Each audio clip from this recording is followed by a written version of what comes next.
We're back on r/am I the asshole filtered. Can I say, by the way, thank you, people. I get linked probably like a Reddit thread a day now on Twitter, and I'm assuming that it's only gonna grow from there. But I just weekly, this is kind of like an unintended consequence. I am getting the absolute worst Reddit threads of all time linked to me every single day on Twitter, which I'm here for. It gives me the people send me like today I got a Reddit link that was just like, am I the asshole for telling my surrogate to stop pretending to be my child's mother? And you're like, oh my god, that's I mean, it's just, it gives you some entertaining morning reading. Let's put it that way. But we're back with "Am I the Asshole Filtered?" And I gotta tell you, I'm doing a quick perusal, and I see that we have an awful lot of assholes here. Not my words; those are the words of the. These are the words of the people of the plebiscite that has taken place. Am I the asshole for kicking my mother-in-law out of family dinner after she said my lasagna tastes like freezer lasagna?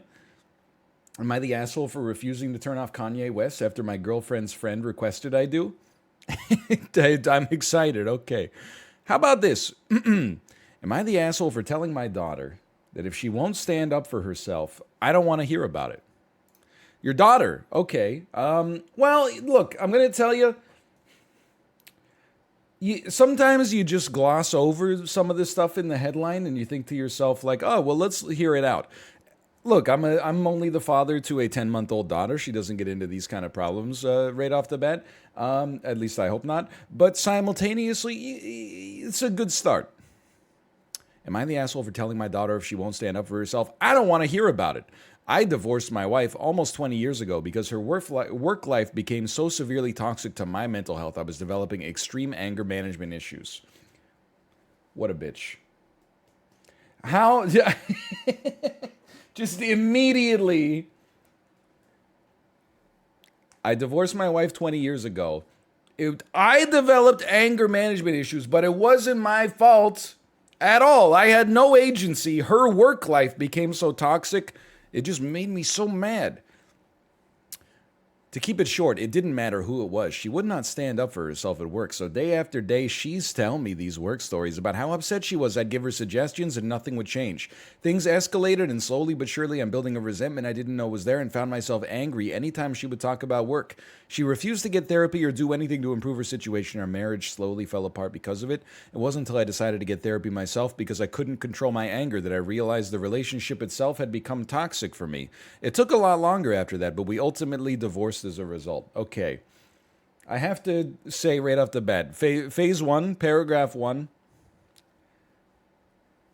at least he's acknowledging that he has some issues, but the fact that he, despite the fact that he had been married, he didn't pick up on like one of the number one keys for maintaining a human relationship, which is sometimes people just want to vent and they don't want to have their vent where they get their stress out be met with like, well, why didn't you just take one simple solution and do it?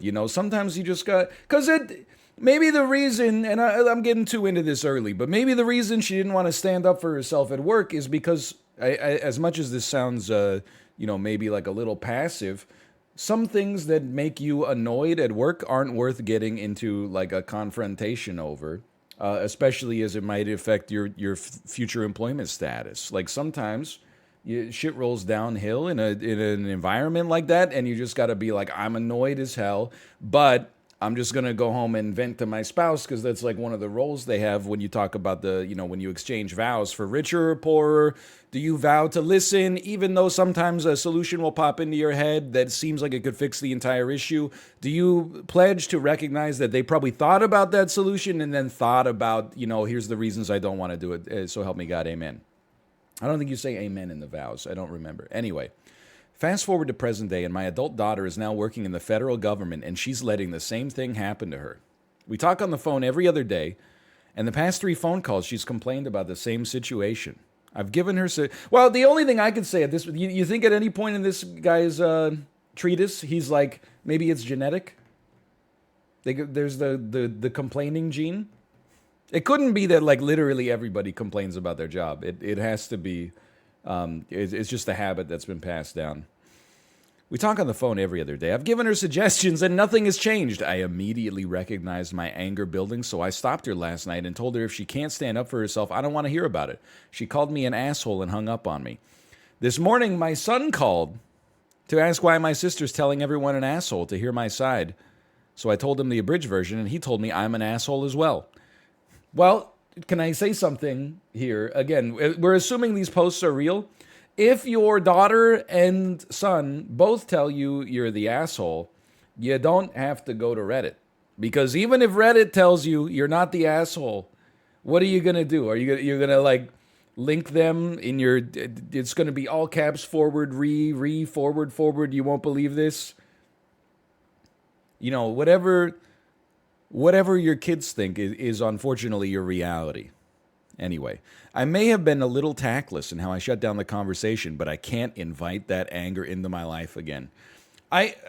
Look, men, I'm glad we're talking about anger, our emotions. He got therapy, so on and so forth. But aren't you got an adult daughter who's working for the federal government? That means you got to be like in your mid 40s or older. Like, can't you just deal with it? I know how this sounds, but like, can't you just, push that down and have like one too many Yinglings on the weekend like a normal person? Like, I just don't understand. Yeah, they're your kids. This is what they're there for. They're not just to complain, but at the same time, I think you got to take some responsibility for your awareness here, or for your own well-being. I guess you are, but not in a healthy way. Oh, here we go. I love when an edit comes in and the person has clearly missed the reason that people think that they're an asshole and they're being a little bit judgmental. And instead they're like, hey, maybe I wasn't specific enough about this ancillary detail that I talked about in the first paragraph. Here's some instances of me standing up with my wife. She'd be in a team of 5, but because she was very efficient, her team lead super manager would keep putting more work on her. Even when she had more work that she could do, she would never say no. At one time, she was on 7 projects and everybody else in her team was on 1. She just wouldn't say, I can't, I'm swamped. Yo, Fanta pull. Thanks for the gifties, thank you. I can't, I'm swamped. I would literally suggest you say something like, I'm already on 7 projects. I don't have time. I know X is only on 1 project right now. Have you asked them? That's a great way to get ahead in the corporate politics game. Hey, thanks for giving me more work, but Jessica's not very busy right now. Maybe Jessica could do it? That's a good way to get uninvited to the potluck. She would complain and stress out and have breakdowns before the week started because of work anxiety, but she still wouldn't say no. After years of seeing this happen to my wife, but her never doing anything to change it or to try to improve herself so she'd have the confidence, the anger I was feeling at her workplace was carrying over to her. I couldn't stomach hearing about her work anymore without immediately becoming angry, but I kept bottling it up until I couldn't anymore. Now my daughter is letting the same thing happen to her. So I just keep just hearing about it is immediately putting me back in that place again, and the anger I used to feel is coming up with my daughter. This is, I'm a little surprised to see that. I mean, this is literally I can't even scroll further. Anyway, I'll just tell you, it's, you're the asshole 43%, not the asshole 39%, which is a little surprising. For me, but I do know that's the Reddit demographic as well. I think there might be a lot of, let's say, younger people who are like, well, if she didn't want a solution to the problem, she shouldn't have been talking about it in the first place, And by the way, I so often hear this as like, women don't want a solution to their problem. They just want to complain. Whereas men are like hardwired to be like solutions providers. And I'm like, I think I bought into that like Kool-Aid when I was in my early 20s. But now I'm like, dude, I just love to complain all the time. Sometimes I'll just go into the Discord and I'll complain about like a stranger I saw. I'll be like, you won't believe this moron that I saw at the grocery store yesterday. People don't go like, oh, they should go up and tell them to modify their behavior. They just drop middle finger emojis and say, give them one of those next time. And I'm like, hell yeah. Complaining's just, it's part of the human nature, Anyway, I would say before we look at the update, absolutely, absolutely the asshole. Look, I think you got to separate the concerns here, right? Is it okay to not love hearing someone complain about something that seems easily fixable? Yeah. And if it was like someone that's a little bit further outside of like your sphere of influence, then, you'd be like, hey, if you're just going to constantly complain about this stuff, you ever thought about adjusting your behavior? Then, you could say that maybe to a friend or to an acquaintance and get away with it. But to a spouse, that's really like, that's part of the foundational duties, I think, which is like, I mean, again, I made a joke about how it's part of the vows, but like, much of the communication that happens between spouses is probably just like bitching about stuff that happened at work that day. You get it out, I get it out, and then it's okay. What do you want for dinner? 2 hours later, we decide and we eat, then we go to bed. Like that's basically what it's all about. So if you're not up for that, that doesn't make them the asshole. It does mean that maybe you did the right thing by getting divorced, but I think he's also realizing that literally everybody does this. Like, I don't believe it's this is like a just the mother and daughter situation. I think pretty much everybody that he talks to in his life must bitch about work now and then, but simultaneously everybody else he can just like walk away from. So yeah, I think it does make him the asshole. I mean, I hate to be like, as the husband or father, your role is just to lay down and go like, yeah, okay, wow, she sucks, wow, that's crazy. But like, yeah, pretty much, you kind of gotta, and you recognize that they do it for you as well. Or maybe like if they don't do it for you, you should start venting a little bit more. When you have a bad day at work, instead of just shoving it down inside, you should start going off. Anyway, I think, yeah, kind of the asshole. Let's look at this link to update.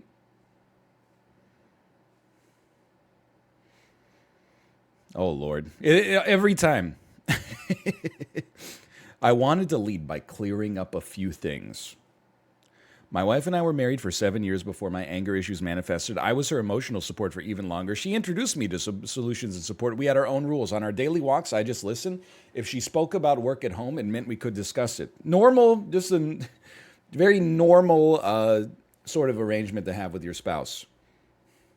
On our walks, you can complain. That's the safe spot for complaining. When we're within the confines of the home, any complaining is met with a solutions-based response. I did tell her she needs to get help, but that was at the end of our relationship.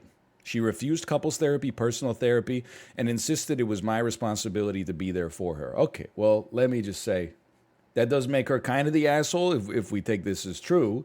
You refusing to be involved, her refusing to be involved in therapy makes her kind of the asshole. Sure, okay.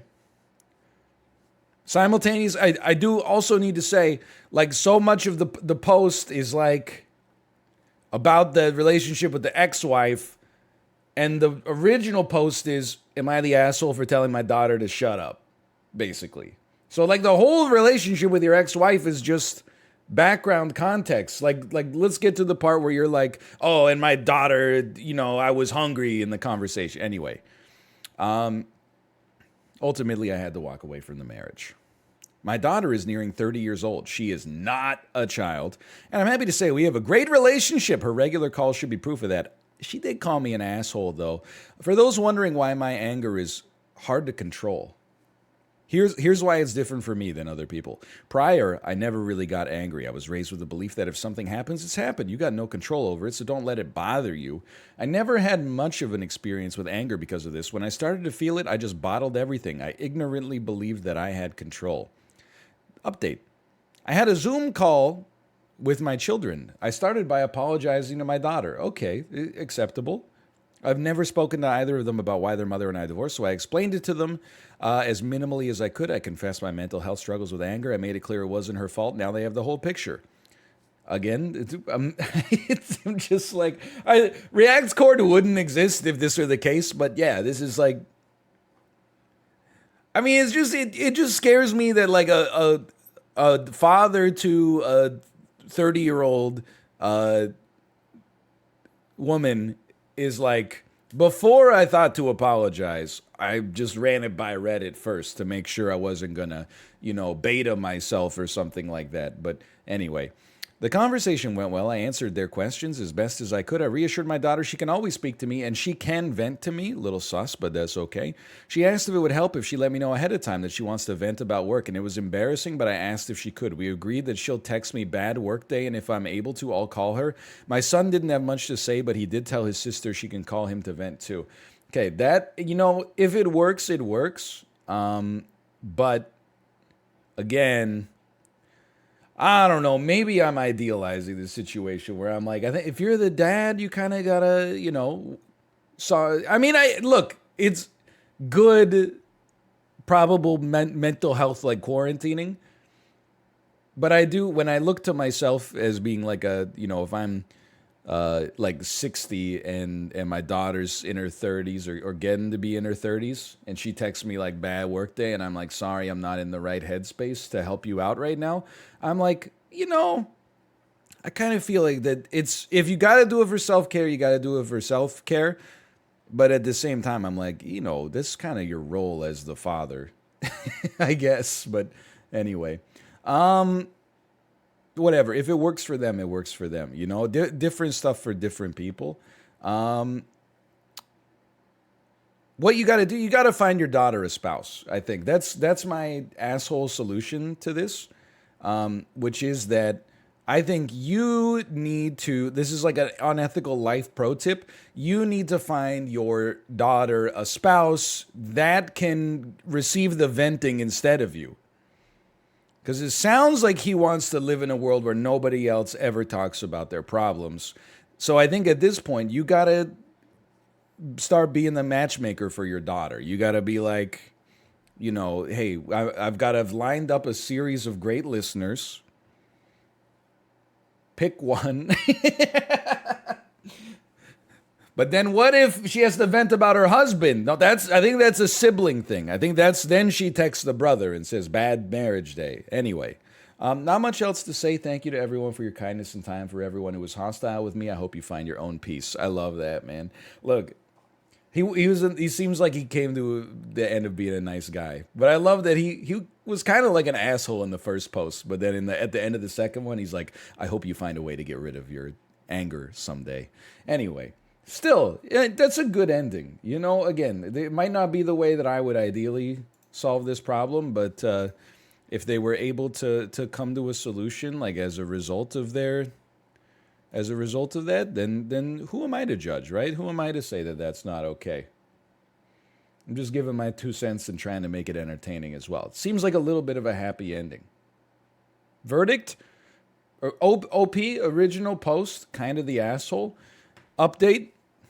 Recognize that the best way to solve this stuff is probably to just have a conversation with the person who got offended rather than Reddit. And then, there you go. Am I the asshole for telling my sister she's a failure as a parent?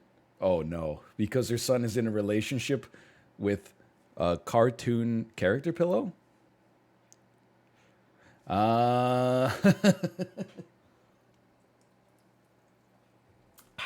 Just take a little sip real quick. Am I the asshole for telling my sister she's a failure as a parent because her son is in a relationship with a cartoon character pillow? Chat's asking the right question. What character is it? Good day, y'all. My 18-year-old nephew is in a relationship with a body-sized pillow with some sort of Japanese girl cartoon character on it. Yes, a relationship, like that's his girlfriend, with a freaking cartoon character. He proudly walks around with the pillow and talks to it. I asked my sister what the frick is going on, and she called me a bigot for not supporting this. I told her she failed as a mother and that he needs to be straightened out. If he's mentally ill, he needs to seek professional help. Otherwise, someone needs to set him straight because this is pathetic. It might be fake, yeah, or like definitely is fake. But again, we always assume that it's real. I do love the second paragraph. There's two options.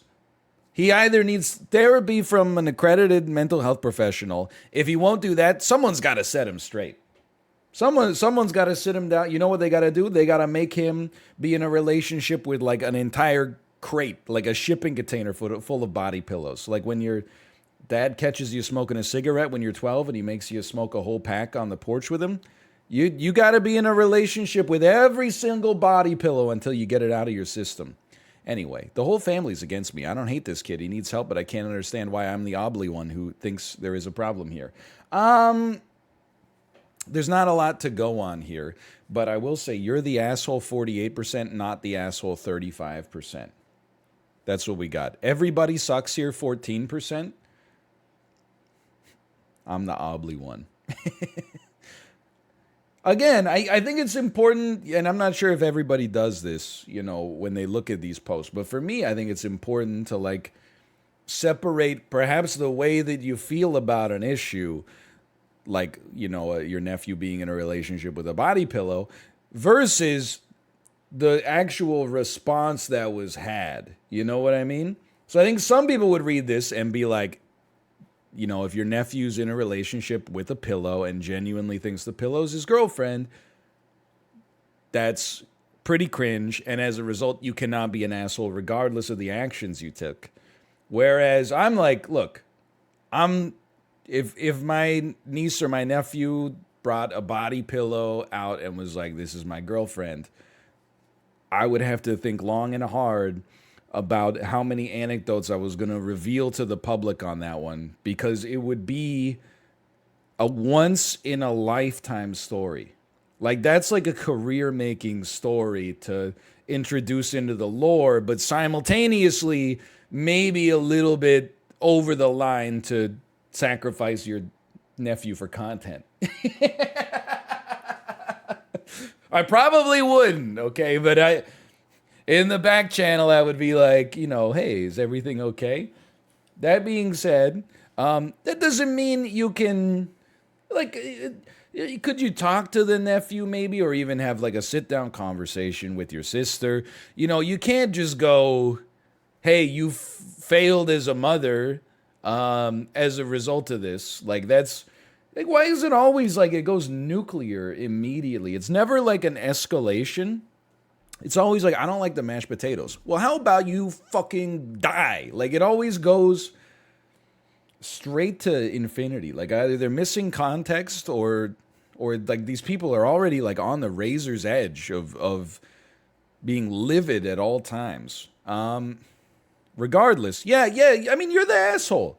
You're the asshole for telling your sister you're a failure as a parent because her son is in a relationship with a cartoon character pillow.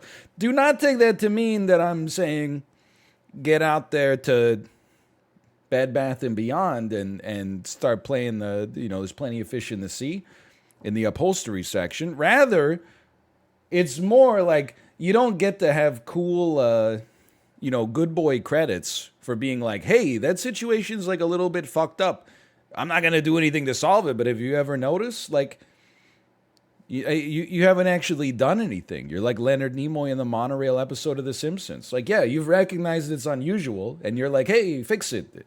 And then they're like, I don't think that anything's wrong. And you're like, well, you failed as a mother. Anyway, yeah, plus you never told us which character, and that's important. As you have never told us which character, how am I supposed to judge here? I don't know any characters from anime. Major Kusanagi? Was it Major Kusanagi? Was it Hank Hill? All right, take me back. Oh, now we finally got to a good one here, okay? Not that the other ones didn't have a little bit of meat, but oh man. Am I the asshole for refusing to turn off Kanye West after my girlfriend's friend requested that I do? This is sort of a petty squabble. Am I the asshole for refusing to turn off Kanye West after my girlfriend's friend requested that I do? This is sort of a petty squabble I had, but my girlfriend told me after I was being unreasonable, and I can see why she said so. But I still made the post nonetheless. For entertainment, I appreciate it for the content. Easy clap. Upstairs champion for posting this for content. Yesterday, my girlfriend, her friend, and I were all going somewhere, so I picked her and her friend up. While in the car, I began to play some Kanye West and rapping along with the lyrics. After a couple minutes, my girlfriend's friend requested I turn them... By the way, can I say a little cringe? This is just my 2 cents. To like if you're in the car by yourself, do whatever you want. If you're in the car with like your partner, close friend, whatever, you could do whatever you want. I mean, you could literally do whatever you want at any time, I guess. But this crosses the social norm for sure. Regardless. After a couple of minutes, my girlfriend's friend requested I turn the music off because she finds Kanye misogynistic and annoying. I refused because it's my car and I'm entitled to play what I want, so I continued to play him. After we dropped her off, my girlfriend told me I was being unreasonable and should have just turned him off to avoid any arguments. I can see her POV, but at the same time, it's my car and I can do what I want. Again, and then the edit, of course. The edit is always like, I was playing the album 808s and Heartbreak, Paranoid, RoboCop, Heartless, Streetlights. For those of you who aren't familiar with Kanye's discography, it has no curse words and is an album about his breakup. It's like, does it change your opinion that I ignored her request if you know it's 808s and Heartbreaks? Does that give you the kind of context that makes me come across in a better light? Okay, we got 58% you're the asshole, 35% not the asshole. I mean, here's the thing. There are unspoken rules in a car, you know? Like, let's talk about it. If someone calls shotgun, you respect it. There is a rule that overrides shotgun. If the boyfriend or girlfriend of the driver is around, the rules of shotgun do not apply any longer. The romantic partner always gets the front seat next to the driver. The driver gets the right of first refusal on the music. Now, there's probably some, if you got a little kid in the car, maybe you don't want to be listening to like hardcore gangster rap or something like that. But the driver gets to choose the music or the right to pass the music on to another person. Hey, can you pick the songs? The person in the passenger seat is always in charge of the navigation. So like it used to be they'd have to plan a route out or get a map or something like that or pay attention to what the exit was going to be. Now it's, hey, you program the GPS or like look it up in Google Map on your phone. And then basically like everybody else is just the driver's in control. If the driver says you can't eat, then you can't eat in the car, okay? Within reason. They don't want crumbs in their car. They don't want filet of fish sandwich wrappers all over the floor, then so be it. If they say, go to town, I even put some like potato chips in the back, then you go for it, It's simple. Everyone else is there, yeah, you keep the driver awake, entertain, don't distract, etc. Yeah, don't get into fist fights, don't start throwing stuff. Everybody, there's one other unspoken rule, which is when the GPS talks, everybody is silent until the driver says you can talk again. And that's it. I think that's it. Not, when you've been driving for like an hour and there's like 3 exits on the highway coming up close. And then you're like, in 600 meters, take exit. And then people are like, and you're like, shut up. I gotta know, is it exit 118A or 118B, right? Okay, so anyway, now that we've gone through that, let me hydrate.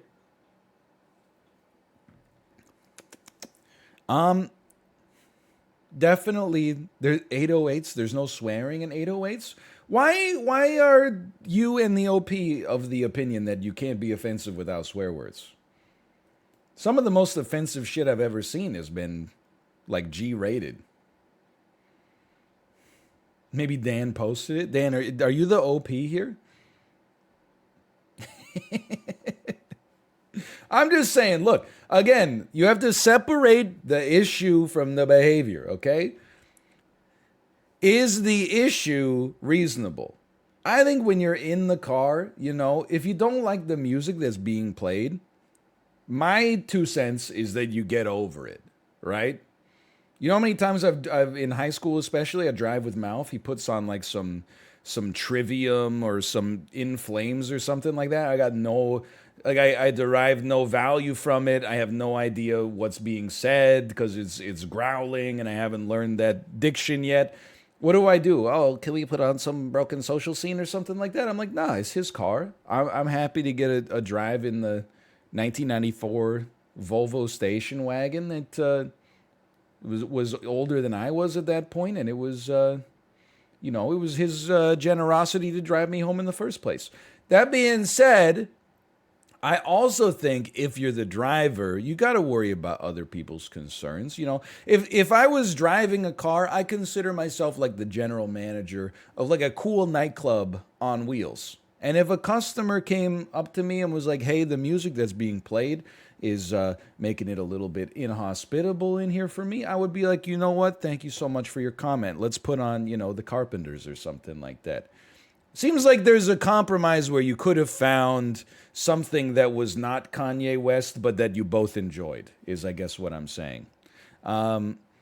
Regardless, I was say, I mean, this one's weird for me. I don't think that OP had to, bring the nuclear hammer down, and I think that, it is their car. My unspoken rule is, the driver gets the right of first refusal on the music. That being said, I do have to say, it kind of is his car, his rules. I don't know if you thought I was going to end up on this side of this, but I don't know if this is even an everybody sucks here. I almost feel like this is like he's the asshole, but also he's right. I think he's dumb, maybe, because he probably, if he had just changed the music, he might have saved himself an argument, and all it takes is a couple of electrical impulses. But I also feel like it probably lowered your standing in the eyes of your girlfriend's friend, which is kind of like, maybe you care, maybe you don't, but it's not going to make your life any easier. Let's put it that way. I would have just changed the music, but I can understand why he wouldn't have. This is an interest. There's actually a lot of meat for discussion on this. Plus, I hope that we at least POG'd some rules about being in the car. I mean, there's only a couple of like rules in the car that are like sacrosanct, right? Is that how that word works? If they keep their car very clean, and you open up like a bag of potato chips or something like that, like that's where you start to run into some issues, I think. That's where you're like, you don't compromise that one at all. Because I don't want to have to go get the Dyson down here and, vacuum the Bugatti all-weather floor mats out just because you ate some hickory sticks. Like, just pull over and eat them in the woods like God intended. Anyway. I don't even mind eating in the car. And again, it's a complicated web of rules, right? But like, if you're gonna eat in the car, my rule is you have to give me some. I don't care if you're starving. If you're eating in the back seat, you better like. I mean, if you got a 10-piece, I'd expect one nug, or at least like a little like grab of fries. You know what I mean? Like a little duck grab of French fries. If you got a 6-piece, I'm not gonna take a whole nugget. That's a little crazy, but. I might be like, hey, if we go through the drive-through, like, can you get me a drink or something like that? Anyway. It's very complicated. This is why I think it's why I'm so hungry all the time. My brain's constantly running simulations on the proper way to behave, with social norms and etiquette and context and, this exact situation having extra concessions. Am I the asshole for leaving a diner a 1-star? I thought it was a human being, and I was like, oh my God, somebody actually made my website a reality where the restaurant owners can rate the customers. I was so happy. But then when I read more, okay, it's a diner, like a restaurant. All right. Am I the asshole for leaving a diner a 1-star review? By the way, I'm sure Dan, I don't know, I might have missed the raid. Thank you. Perfect timing for the Kanye West OP as well. Am I the asshole for leaving a diner a 1-star review for refusing to accommodate me and remake my food? Yesterday, I took my son out to eat for lunch. We decided to try a cute family-owned diner that had pretty good reviews. I have some severe, potentially life-threatening food allergies. All right, let's just not the asshole. And the only reason I think actually, you know what? They might be an asshole just for making the post. When you know immediately you're not going to come across as the asshole. If it was like, I don't like peanuts, then that's like, okay, maybe you were a bad customer. If you're like, if I eat them, I die, then yeah, okay. Like you already have the moral high ground. Let's see where it goes. I have some severe, potentially life-threatening food allergies, so I usually try to play it safe and order something I know does not have anything that could kill me in it. I ordered a toasted, gluten-free grilled chicken breast wrap with lettuce, onions, and green peppers. Those were the listed ingredients, and that seemed safe. It's not something I would order, but I also don't have life-threatening gluten intolerance, okay? I'm not judging you based on your restaurant order. That's something we save for the banter in other contexts. On a roll, yes, sir. Yo, Ak, let me get a toasted gluten-free chicken breast wrap with lettuce, onions, green peppers on a roll. Yes, sir. Can't forget the bev. You know I gotta cop that tap water, that lukewarm tap water. Yes, sir. When I got my food, I noticed something red in it and picked it out with my fork. It was a tomato, which I am highly allergic to. There was tomatoes all through my food, so I was unable to eat it. Okay? I quietly motioned for someone to come over and explain the situation, and they called for the owner to listen to me. The owner said they'd remake my food, but they'd have to charge me again for the time and ingredients, even though I could not eat what I was given. This is the labor crunch in the United States right now. Margins have been pushed so thin they can't even remake a toasted gluten-free grilled chicken breast wrap with lettuce, onions, and green peppers on a roll. Yes, sir. Hard not the asshole though. I will say, if we're taking them at face value and their menu literally said it just has lettuce, onions, green peppers, and then it comes out with a tomato, if someone's allergic to tomato, you should remake it for free. If it said tomato on the menu, they missed it and said, oh, sorry, I missed it, I still think you should make it for free, but also that they should offer to pay for it. And then, it's just whether you want to be a benevolent restaurant owner or whether you want to like nickel and dime somebody. I understand either way. Anyway, I pointed out that nowhere were tomatoes listed in any part of the dish I ordered, and if they were in a wrap, they should be listed, especially if someone has an allergy. The owner said they don't put everything up on the board, and it's not a big deal. Okay, now, this is getting complicated. I thought it was a menu, okay? Like a printed menu, but if it's on a text board, like one of those, like, I don't even know how to describe them, like the plastic snap letters go onto it, or a chalkboard, I can understand why they wouldn't be able to write out every single ingredient that's going to be on it. I would also, now I'm like, you know what? I also feel like the restaurant owner's still kind of the asshole. I don't know if this is just a recent thing or if it's a Vancouver thing, but even if I'm like if I'm at any kind of sit down restaurant, the wait staff always ask, hey, any food allergies that I gotta know about? It's like one of the first things that comes up all the time. You order something and then they go, hey, any food allergies? And then you leave that up to the diner to pass it on. But I don't know. You've never been asked that? It happens here, I would say, at like at least 70% of meals where I've sat down. Absolutely. Never heard it in the US? That's crazy, man. I mean, it makes... I will say it didn't happen, like until I moved here, so I don't know if it's a regional thing or if it's only started happening, within the past decade or so. I probably was not asked for the first time until I was like, 20, but anyway.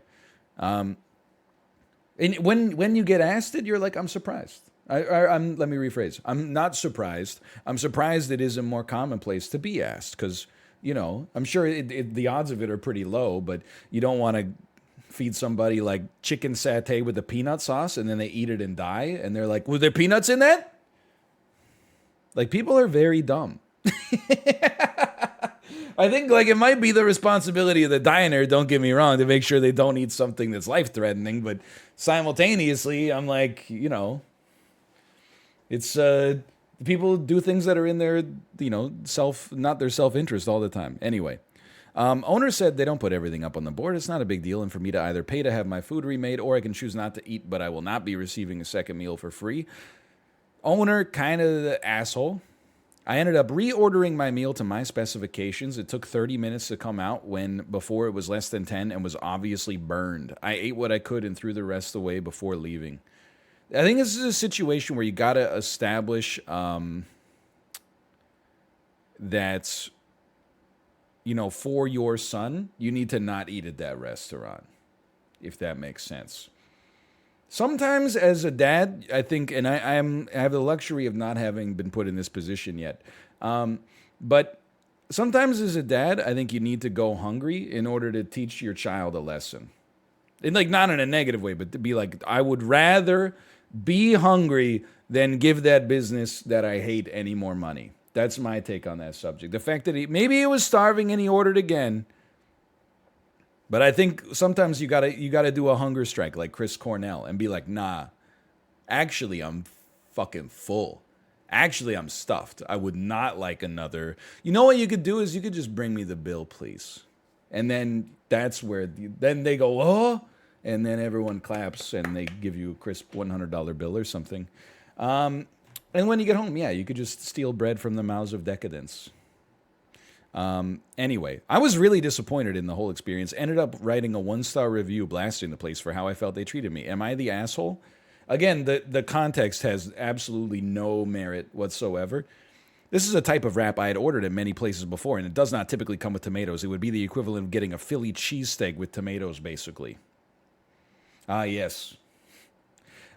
Anytime I go to a restaurant, I always scan the menu for my favorite wrap. A gluten-free toasted grilled chicken breast wrap with lettuce, onions, and green peppers. Lettuce, onions, green peppers is called the gluten-free toasted chicken breast log wrap. It's usually near the top because every place has it. And it never has tomatoes. A wrap with tomatoes in it? Are you stupid? Anyway, OP is not the asshole, obviously, but literally, like, this whole post is like, I was treated like shit at a restaurant, so I gave them a bad review on a food review website, which is the purpose of the food review website. Am I an asshole? No, like, literally not at all. Seeking some attention and validation for the story, or maybe it's an upvote farm, you never know. If this story is real, I feel like the restaurant owner, kind of an asshole.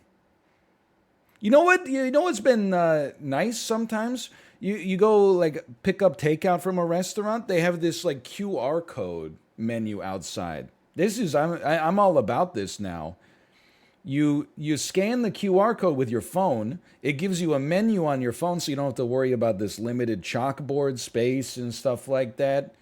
You can even like you can scan, order whatever you want. You can pay. You don't even have to like deal with a human being. All it does is like point to a website. Anyway, I'm a big fan of that. Regardless, I've inserted my own anecdote now. Also makes the menu translatable. There you go. The diner is the asshole for not doing the QR code menu. This is a big one for human beings. You know how long, for like a decade, I was talking about how the worst part of eating at a restaurant is waiting for when you're done your food, the server comes over, and then they go, you want anything else? And then you go, I'll just take the bill, please. Then you got to wait for them to bring the bill. And then sometimes you look at the bill, but they've already left. And then they come back like in 5 minutes and you're like, sorry, I need the machine. And then they go get the machine. Like it sometimes takes like 10 or 15 minutes to leave the restaurant when you're done your food. Now you just, on your phone, you just scan the QR code, boop, boop, boop. You go pay. And then you're good. You can just walk out and you feel like a damn gangster the whole time. But anyway, /marker. I was talking about it for years. I'm not going to say that the pandemic accomplished anything good, but the expediting of the restaurant process, if it becomes normalized, I will at least be a fan of that. Okay, /marker, React Court. Okay. We got a little bit more going here. Still many more things. Am I the asshole for kicking my mother-in-law out of family dinner after she said my lasagna tasted like freezer lasagna? Yes, absolutely. Don't even need to read it. Anytime you kick your spouse's mom out of family dinner,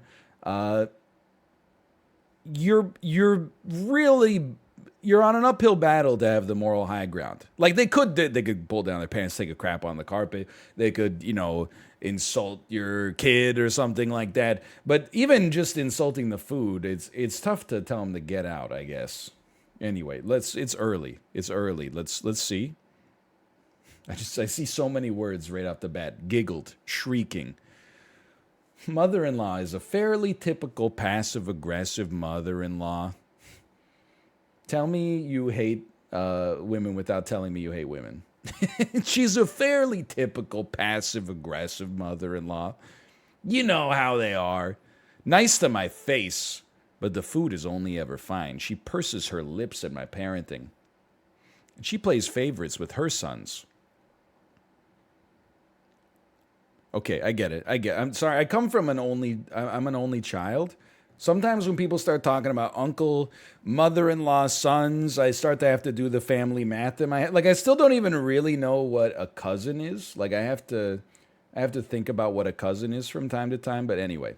Yeah, by the way, I love sorting through dozens of spreadsheets to find the data I need for my presentation, said no happy project manager ever. See why 125,000 companies rely on Monday's 5-star platform to orchestrate their team's workflows. Show me. Never heard of it. I am also not a project manager, but more power to you. Okay. My food is only ever fine, but everything that my sister-in-law cooks is heaven sent. Sister-in-law married the favorite son and gives mother-in-law unlimited access to the grandkids. This is spicy. We had a big family dinner the other night, and my husband brought up how she is about my food. He said it in the kitchen out of earshot of mother-in-law. Brother-in-law decided to do a test and had father-in-law, her ex, cover her eyes and asked her to try something. First of all, there was literally 10 minutes of back and forth about her being convinced it was a cockroach, so by the time she got it into her mouth, it was probably cold. So the mother-in-law, she thought that her family was going to be like, hey, close your eyes, we're going to feed you a cockroach.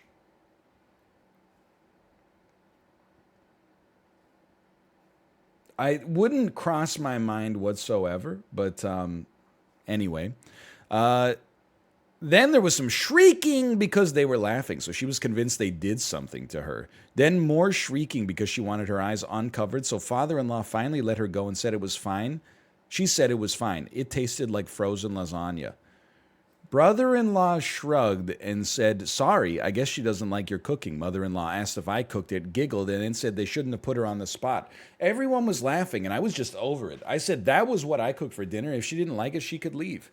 Mother-in-law said it was fine, and her new husband tried to make a joke that it was better than cockroaches, but that did not go over well. That's me at the family gathering when things get awkward, too. I'll be like, hey, at least it's better than cockroaches. And everyone shoots you a look like, shut the fuck up. This goes deep, man. This is resentment that started building before you were even a twinkle in this family. We didn't even know who the hell you were when the roots for this one started to take hold. I said she should leave, and she acted all confused. Mother-in-law left with her husband and brother-in-law and sister-in-law. Went after them. Father-in-law defended her and said I was being too sensitive, but my husband took my side. Finally, it doesn't happen that often. 53 minutes of React Court. We have the first sane husband, who I have to imagine in his head was probably like, this is all very silly, but I know my role.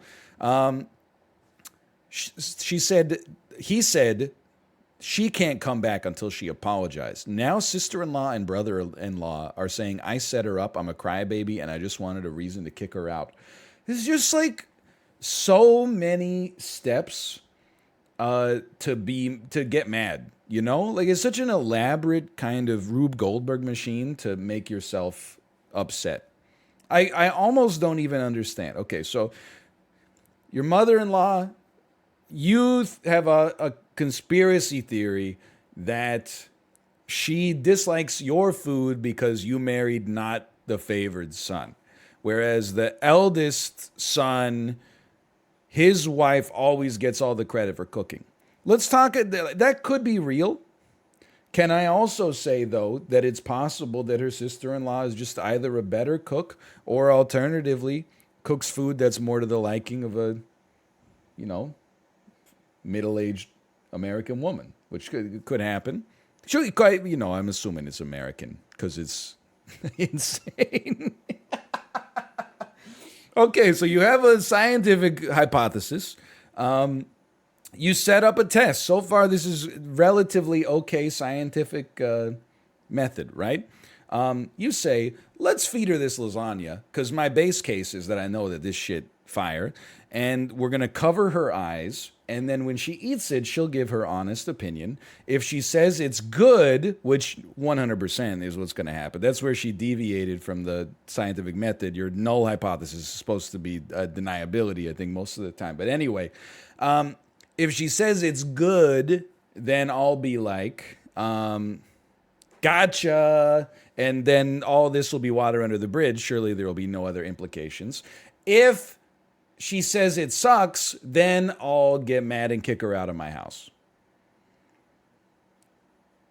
She says it sucks. You got mad and kicked her out of the house. I'm like, I definitely think that OP is kind of an asshole in this situation. I can also understand, why she would be upset. Don't get me wrong. Maybe this is an entitled thing to say, or maybe this is just ego driven.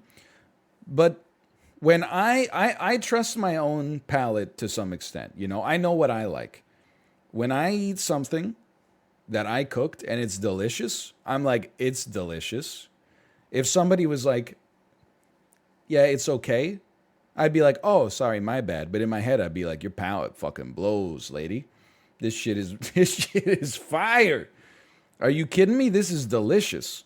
I get, though, that, you're in a big family situation. There's some jockeying for position, it's you watch too much Succession. You're trying to figure out where you are in the family dynamic. Are you more of like a cousin Ed, or are you the heir apparent? So like I get that part of it, but I'm just like, it seems like a lot of overreacting for something that's so small. If it does sound, sorry, cousin Greg, not cousin Ed, my mistake. I've only seen a few episodes. I will also say it is 41% you're the asshole, 34% not the asshole. I am trying to put myself in the mindset of somebody that would say that OP is not the asshole here. I think there's like if I'm being legitimate, I think there's like a 25% floor for not the asshole, because OP always writes the post, right? Like when OP writes the post, they always make it seem like, here's this issue that's so important to me, and then my mother-in-law, who's like a typical mother-in-law, she's fairly passive-aggressive, kind of a bitch, fairly typical. I'm just saying, I don't know why I take so much issue with that. It's like, it's just such an unnecessary detail that says so much about the character of the poster, I think. They could have just been like, they could have just cut the sentence out and not put that evil on all mother-in-laws. They could have just, like, a mother-in-law is not even like a role. It's like all women who have kids who have been married. It's probably like 15% of the population. It's such a huge generalization. It might even be more than that, but I'm just doing some back of the napkin. Anyway, I'm kind of, and I'm not trying to make you mad, chat, but I am kind of losing my mind at the number of people in chat who are like, what they should have done is taken the sister-in-law's food and then blindfolded the mother-in-law and see if she said she liked. They tell her that it's the OP's food, but it's actually the sister-in-law's. I'm like, sure, you can probably design the experiment to be double-blind, scientifically valid, repeatable, et cetera, et cetera. Maybe you could get the 100,000 mother-in-laws that are, across multiple demographics and classes and so on and so forth, income levels, and then, the various self-reported degrees of lasagna enjoyment. I think it's more like this situation shouldn't have come to pass in the first place. But, dude, actually, I'm stealing from chat now, but they gave me a great idea. What about a reality show? Oh, this shit was slap, man. What about a reality show? It's a cooking competition. Like the mother-in-law from two families cook their best dish together, like to compete against one another. And then like Gordon Ramsay judges who the best chef of the mother-in-laws is. Oh, man. Now that would be a show. You could see the fireworks flying. Oh, and here for the 400th time this season, we have Hot Dish. This is Greta's Hot Dish. Okay, anyway. I'm not trying to insult mother-in-laws. Just feel like hot dish is a common one. My grandma makes something called pineapple dessert. Anybody else ever have pineapple dessert? It's literally just canned pineapples and Cool Whip, I think. Anytime I go to Thanksgiving, everyone's like, oh, you got to have some pineapple dessert. I've never had it, but people, they go off on it, man. They're like, you got to try it. Anyway, this takes me back, right? New Reddit, that takes me, okay. Am I the asshole for refusing to bake without nuts? I have a feeling I know where this is going. Okay, so I'm a home baker. I really enjoy baking as an activity. I often make cakes and cookies and share them with my loved ones because I want to. Plus, I'd just eat them all if I didn't do that. I usually have a lot of nut-based recipes, and I really like using nuts as a topping to make my cakes look good. I recently baked a cake for a friend's kid who was having a birthday party. She absolutely loved it. So another friend of mine asked me to bake a cake for her kid. I'm not really close with this friend of mine, but her kid went to the other one's party and really liked the cake. So she asked me to bake one for her, but without nuts because a few of the kids coming to the party had nut allergies. I said it wouldn't be the same cake that her daughter liked because mine contained walnuts and almonds, which gave the cake its flavor.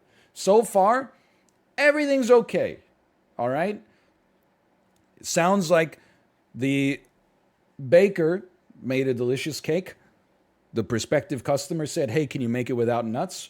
And then the baker said, no, I can't because it's not the cake. It doesn't sound like she was like on principle, I just will not cook something without nuts. Sounds like she's like is made with almond flour or something, okay?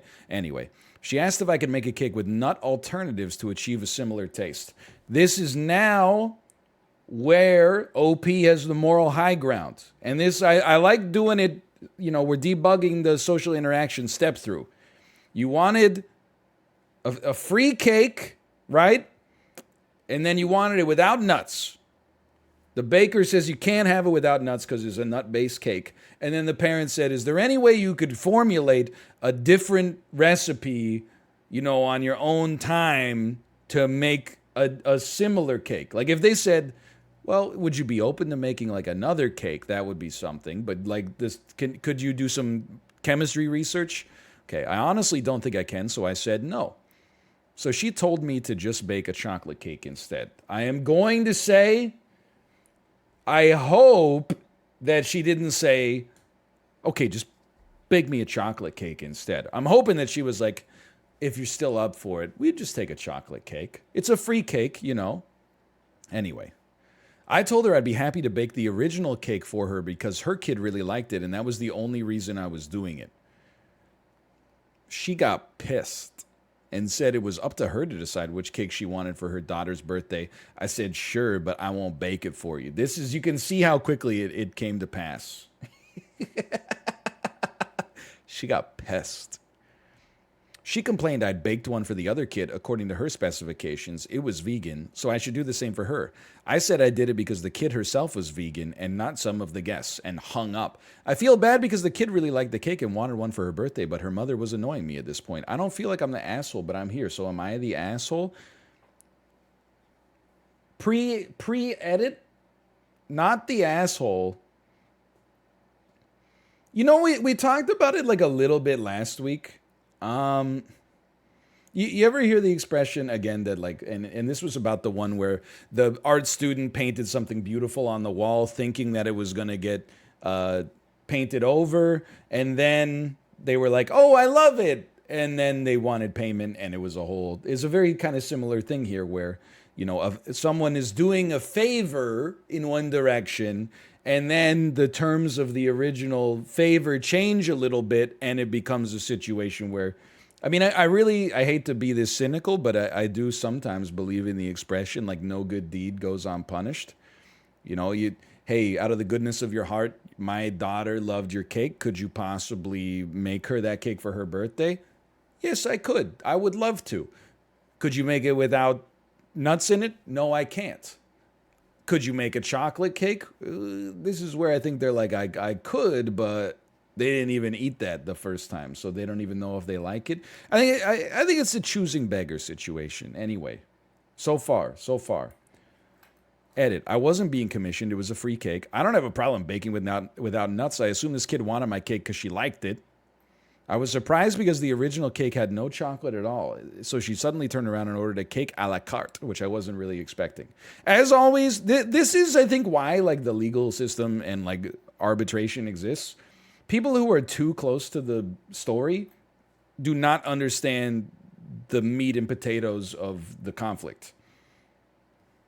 I wish that we could all be reasonable enough to just hash things out, but she's now talking about like cakes a la carte. The original cake had no chocolate in it, and then she wants a chocolate cake that's a transfer of chocolate from one day. Like this part is ancillary. I am happy to experiment with my baking on my own time. I don't need tips from strangers telling me I should broaden my horizons about baking. I bake what I like to bake. It isn't a job. I do it for fun. I didn't force her to take the nut cake. I told her I was only willing to make the nut cake because that's what her daughter had asked for. I wasn't trying to force a nut cake on her to kill kids, for frick's sake. I am not friends with this woman, per se. She is more of an acquaintance, and I've only seen her kid maybe 3 or 4 times. I've known the other kid since she was a toddler who said choo-choo to signal food. Please stop calling me a woman. Men can bake too. What the hell's going on, man? It's when you're ahead, the OP was so ahead in the argument. I think there's a great lesson here, okay? When you're ahead in an argument, when you've just made a good point, when you've got the majority of people on your side, you shut up. You did it. People originally were like, if you read the whole thread up to this point, they would be like, you know what? You agreed to make the kid a cake. They wanted a cake with no nuts, okay? You said I can't make that cake. My 2 cents, okay? My 2 cents is that if you agreed to make the cake, you're not legally forced to make the cake, okay? But if you agreed to make the cake and it takes 1 cake's worth of labor to do it, and then they say, well, if you can't make it with nut alternatives, can we just have a chocolate cake? I think that from the OP's perspective, little has changed. I would like to think that if I had already agreed to make a cake in the first place, I would have just made a different cake. However, I wouldn't have gotten myself in this situation because my guess is I would not reply to the text asking me to make the cake in the first place. I don't know. I haven't had a situation yet where like my daughter's friends' parents were like, hey, can you make a YouTube video or something? But like at some point, maybe I'll just send them a message that's like, no, sorry, we're really busy. But if OP was okay making the original cake, then I think it's not so bad to make a chocolate cake. That being said, I also think she's well within her rights to say no. And it definitely, I mean, it is hard to make you stand with a choosing beggar. She didn't agree in the first place. Well, if she didn't agree in the first place, then why are we even having the discussion, right? Sorry, well, no, they didn't say that it's a male baker. He just said men can also bake. Who's the asshole now? It's implied? I don't know if it is implied. I think they were just trying to land a snipe to be like, yeah, frick you. I could be a man. Maybe I'm not, but I could be, idiots. Anyway, we're getting mired in context, in minutia. If the OP didn't exist or didn't agree to cook the original nut-based cake, then this whole issue gets thrown out of court. You're not the asshole for not making a chocolate cake when you also weren't going to make the original cake to begin with, okay? So that's easy enough. So we have to operate on the assumption that they were at least suggesting that they were going to make the nut-based cake because the child liked it. It's tough, okay? I definitely think the mom she stepped over the line. Hey, my kid really liked this cake. Can you make it without the ingredients that make it taste like it tastes? No? All right, we'll just take a chocolate instead. I wouldn't feel comfortable doing that. I think you gotta be a little bit more socially aware than that. However, I also think the OP, the way that it was responded to was a little bit over the top. I'm going to say the OP had the right of refusal. The mom overstepped her bounds on top of that. But the way that both of these people responded to it, a little bit juvenile, I guess, that's my take on the subject. And the edits I'm going to say it's an everybody sucks here, which is sad because it's a story about a child's chocolate cake. But the edits also make me think that it reflects more poorly on OP's character. Like they were totally fine until they kept talking, and then I was like, my mistake. So I think this is an everybody sucks here. Not wow, I'm like way in the minority on this one. I can't scroll down, but not the asshole 62%. You're the asshole 25%. Everybody sucks here 8%. 1 in 12, baby. I'll count myself as part of the 1 in 12 there. Here's the thing. It depends on the question. Are they the asshole for not baking the cake? No. Are they the asshole for the way that the discussion ended up becoming kind of a fight? I think kind of. But maybe that's not the question. So maybe if you're answering the question, are they the asshole for refusing to bake without nuts? No. But I also feel like I would change the question. Maybe not the asshole. An-asshole?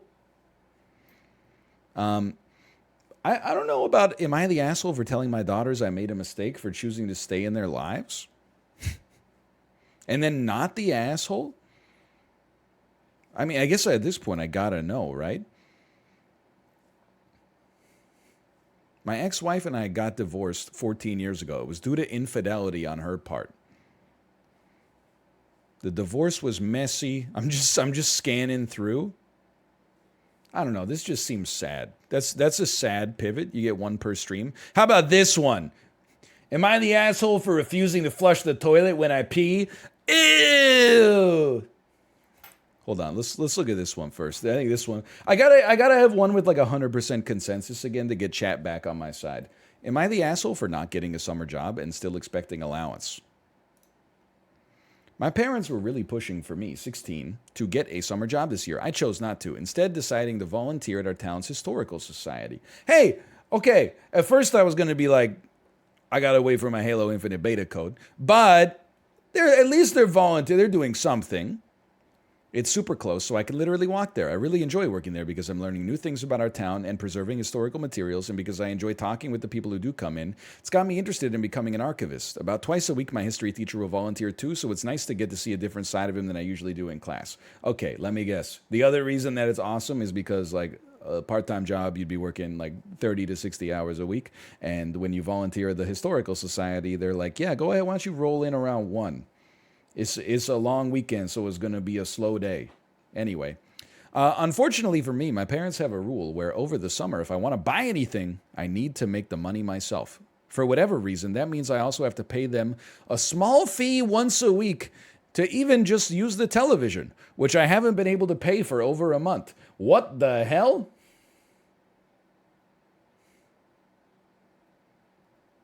Okay, I want to see the inverted situation here, which is, am I the asshole for making my 16-year-old kid pay me to use the TV? Anyway, they haven't been able to pay it for over a month. That's sad. They haven't missed, there's not been a lot of good entertainment. This rule has been there since my older brother got his first job at 15. Since my sister has a job, she has money to do what she wants, even though I spend way more hours a week working than her. My parents have said that they would give me an allowance if I did an internship, yet they won't consider giving me an allowance for what I'm doing now. This is a different situation. You know, I said like the details were irrelevant for some of these other stories. This one is like the details are the only thing that's relevant. Back up on the allowance versus internship versus volunteer thing. Tell me more about, because if your parents make you pay to use the TV, there's got to be more meat on that bone. Like, surely you must. Do you pitch in for the groceries? Flush the toilet? Are your showers limited to, like, 3 minutes for free or something? Like, this strikes me as insane. At dinner, I got into an argument with my parents, which I imagine, to argue with them, I mean, if the TV's costing you money, you're going to have to, give up your birthday money to get half an hour of FaceTime. They told me that volunteering at the Historical Society isn't something that warrants an allowance, and I should stop being lazy and get an internship somewhere or a job. I told them that it was unfair, even though I work more than my sister does, they won't even let me watch television. They explained to me that working at the Historical Society doesn't teach skills that will be valuable to me in the future and called it a glorified hobby. I told them that what they said was a load of crap, and then they started yelling at me. Am I the asshole? Okay.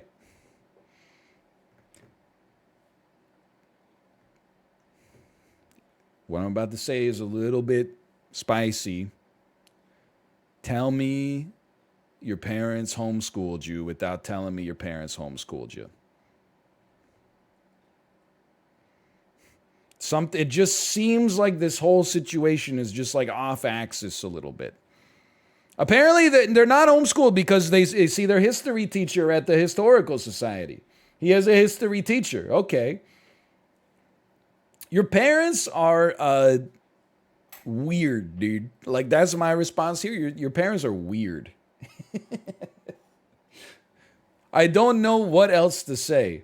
Because I don't really care about whether or not you should get an allowance for working at the Historical Society. And all of your parents' discussion about whether or not working at the Historical Society is valid or whatever. That stuff is just not interesting to me. But you've done a great job of hooking me up with the world building of having parents who make you pay a small fee once a week to use the television. They make you buy a weekly television license. It's some of the craziest shit I've ever heard. I need to know more. Let me look at this for a second, okay? So it says everyone sucks, but the actual verdict was 50% not the asshole. 28% everyone sucks here, which I'm assuming is second-year engineering students being like, his parents are right. You got to learn a job that has some valuable skills. Or you could just go without TV. I feel like I need to, I don't know if my screen region is going to work for this, but let me see if I can get into the comments of the original post here.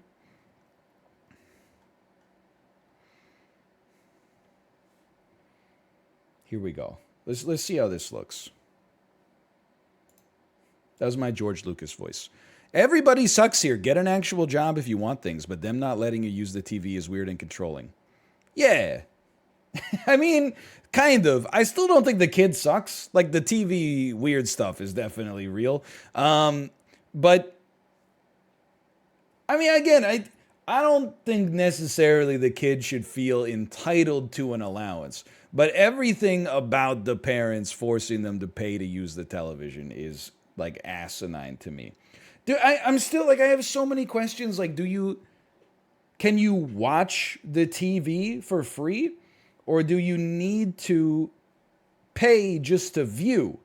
Because if I'm paying to view, I want control of the remote.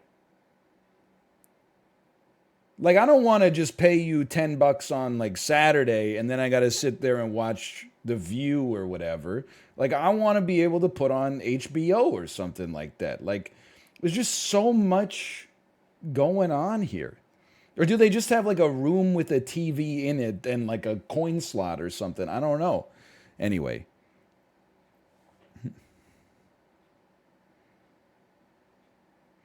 Yeah, the TV thing seems way overly harsh on the parents. It's not as if OP is sat on his arse vegetating all day. He's volunteering and learning useful skills. Maybe a compromise is he gets an allowance and he's allowed to watch TV for doing a few chores.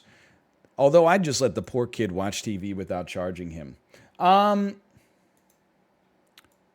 Ladies and gentlemen, the Nobel Peace Prize winner for nicest individual, person who would let their 16-year-old child watch a TV that had presumably already been paid for. That's taken the moral high ground. Let's see what else we got here. Right, sorry, collapse. You can collapse the... I'm learning to be less of a boomer. Everybody sucks here. Those are harsh rules, and I think making you pay for using stuff in the house normally free is BS, but the problem is with the expectation of money. You can't do that, especially not at your age. Because I was kind of like almost a little following, if not with you, but what do you mean, especially at your age? As a child, isn't that like one of the only times you can expect to get money for nothing from your parents?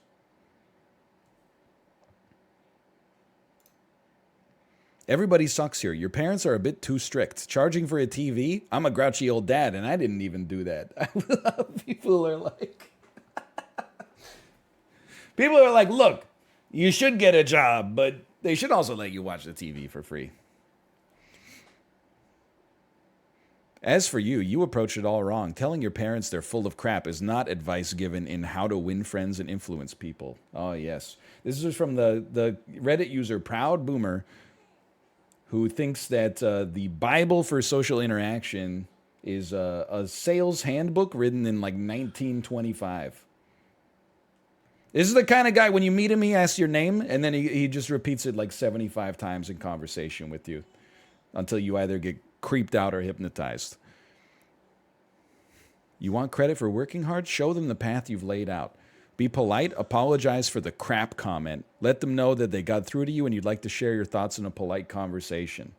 Send them a summons for non-binding arbitration. I love this. What is your potential income and what does the job market look like? Bro, he's 16. Potential income, dog shit. Job market, fucking horrible. What do you think? What do you think the job market looks like? He's in like 10th grade. That's crazy, man. That's some of the most ridiculous stuff I've ever heard in my entire life. All right, yeah, there we go. Hey, we scrolled until we found a comment we agreed with. Not the asshole. Charging you money to watch TV is batshit insane, and volunteer work is just as valuable as employment. Oh, man. This is good. I love this. A lot of people are saying everybody sucks here and he needs to grow up and learn about the real world, implying that you can enjoy something and make money with it. Holy S, this modern day mentality is rough to try and follow. We just normalize hating our lives just so we can survive. Okay. That one, I read the first part of it and I was like, I'm with it. And then I realized this is a chat comment and that's fine. I am surprised by the amount of people though that like are leaving comments not acknowledging that the child is 16 years old. Like if they were like 30 and they wanted an allowance from their parents, and their parents were like, you got to try to stand on your own 2 feet a little bit more than that, and like maybe make sacrifices, you know, that maybe you have to sacrifice doing something that you enjoy a lot in order to get to the point where instead, you know, you can pay for your own bills. That's something. But at 16, I mean, it's crazy. As a parent, hold on. As a parent, say something about as a parent. Say something about the TV, not the asshole because of the TV thing. It's not costing them extra to let you watch it. I'm glad that more people are talking about this. The TV thing is insane. I've never heard anything like that before in my life. As a parent, I agree with the person who said as a parent. Okay, I think we got one more. Oh man, we do have I don't know if this is an update, but very similar from last week. Am I the asshole for purposely leaving my car parked out in front of a stranger's house for even longer after he rudely asked me to move it?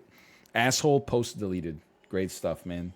It's there's so much so many parking related am I the assholes? Am I the asshole for refusing to flush the toilet when I pee? Oh my god. This is weird, I know, but it'll be short and to the point. The thing is, like, it's going to be weird, but it's also going to be short and to the point, which is good. Anyway, I pee a lot. I think it's an incredible waste to flush the toilet every time you pee. To me, doing that is the weird thing. It's completely normal for me to just leave. Short and to the point, by the way. Let me restate the sentence that was very clear the first time, 30 or 40 times.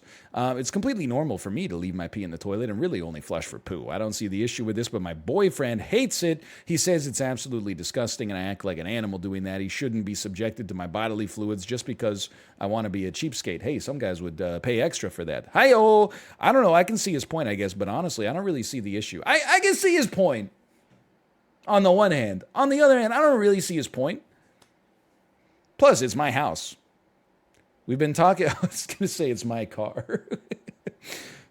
Plus, it's my house. We've been talking about him moving in, but he says not flushing after every use is a non-starter, and he won't even consider moving in with me until I promise to always flush. I'm considering just breaking up with him. No, this is fake. I don't... Okay, let's pretend it's real. I'm considering just breaking up with him because I have no desire to stop. It's an ingrained... If this is real, you need to actually break up to save him from you. Because this is like, if you can't compromise on flushing the toilet when you pee, like, then you're not going to be able to make it work. Like, because this is such a minor thing, right? Like, you'd literally have to agree on everything. You're like, flush after I urinate? Absolutely not. Anyway... That's a deal breaker. It's an ingrained habit. I don't feel like putting in the work to stop. That's a good sign that you're ready for a serious relationship. Plus, I genuinely feel like I'm saving water from being wasted. On top of that, it saves me money on my water and electric bill. Am I crazy? Is this something everyone would be disgusted by, or is this bizarre behavior? Should I just suck it up and start flushing Should I just suck it up and start flushing every time I pee? Could I shoulder the incredible burden of sucking it up every time I pee? At this point, I don't even know who's the crazy one here. It's already, TLDR, it's already short AF. If you don't want to read a single paragraph, then I don't know what to tell you, lol. And then moving on. Okay, so from what I've gathered from the comments, this habit is not overwhelmingly considered right or wrong and seems to be a cultural thing. Some people have said it's absolutely disgusting or bizarre, while other people have said they've always lived this way and have never seen the problem. Generally, though, you all agree this is something I'd be willing to stop if I cared enough about the relationship. And honestly, this made me realize you're right. That is not the word I expected to be there. I expected wrong, but that's okay. I hadn't considered that my lack of desire to put in the work of breaking a lifelong habit is indicative of my lukewarm feelings towards my relationship. Thank you for pointing it out. I appreciate everyone's perspective on this. So I think people are saying good ending. That's not the way I'm taking this, though. I think she's saying, you're right. I clearly don't care about my boyfriend very much, so I'm going to break up with him, rather than you're right. This is a limited amount of compromise that is emblematic of wanting to save my relationship. Which could be, again, the first one could be fine. If you're not willing to compromise flushing the toilet for your boyfriend, it's a good ending for him, especially maybe. But at the same time, I think she got maybe the wrong lesson from it. She's like, my significant other, or letting my urine fester in the toilet until I actually take a poop on top of it, and then flush it down. She chose to poop on her piss. That's what she chose. If I were the significant other, I would be a little upset. Kill me. Anyway, second edit. Oh, here we go. What does flushing a toilet have to do with with electricity? My water is well water and uses a pump, which is electric. Literally, you spent more money typing that out than the electrical cost of using your toilet, if I had to guess.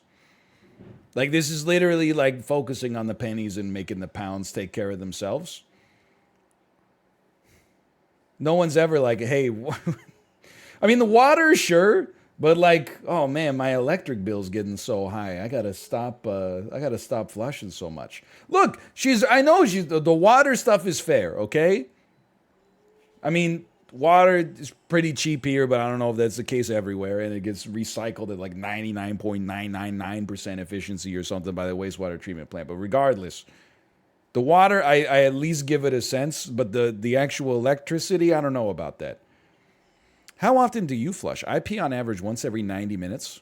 That honestly, you're preaching to the choir on this one. I go to the bathroom frequently. Throughout the day, I'll flush every 5 or 6 pees, and I always flush during my final pee before bed. That's fucking insane. Are you keeping a tally on the bathroom wall or something? You flush every 5 or 6 pees. I do want to know what happens when she's peed once and then she has to poo. Does she pre-flush, poo, and then flush? Or does she poop on the pee? Because I feel like if you poop on the pee, that's dirty as hell. That's bad. You got to pre-flush the pee to begin with. Like, I feel like she's not getting all the value out of this that she thinks she is. So I got to put a rush in on this so I can be there for Justin. Do I flush a bunch of TP all at once? I actually don't flush TP ever. I have a small bidet. I only need a little TP, which I toss in the trash. Sure, okay, fair enough. And yes, the minuscule amount of water this uses is much preferable to the gallons of water that would be flushed daily. Again, we have okay, maybe she's talking about from a financial standpoint. She's not talking about a wastewater treatment plant. I can understand. I mean, I think if you're using a bidet, I don't know. I mean, I feel like you still just put it in the toilet. That's where the toilet paper goes. But do I not have more than one bathroom? I do, and have already offered to only use one, and he can use the other. This is not acceptable to him. One final thing I'd like to add. For people saying pee stinks, I highly suggest you up your water intake. Yeah, I get it. Your personality is being the person who goes to the bathroom all the time and is like really proud of their piss. Like, congrats. Other people like have real problems. Not me, but like in general. Oh, yeah, sorry. Yeah, sorry for saying piss stinks. I was on call at the hospital as a trauma surgeon in the ER for 36 hours, so I didn't get that much time to, up my electrolyte count. Thanks a lot. Yeah, you're right. I should just drink more water. Yeah, I'm a big you're the asshole on this one, quite frankly. I don't know why she's so proud of her piss. The economic argument does not hold for me. What percentage of your monthly utility bill is the toilet? It's got to be like under 5%, considering all the other things you do in your house, like, your shower, water. Well, I guess water for cooking is not that much compared to the toilet. I guess she does pee a lot. Under 1%? She better not have an air conditioner. That's all I'm saying. Anyway, she's like a little crazy. She's a little pee crazy. She's got pee on the brain. Either way, /Mark or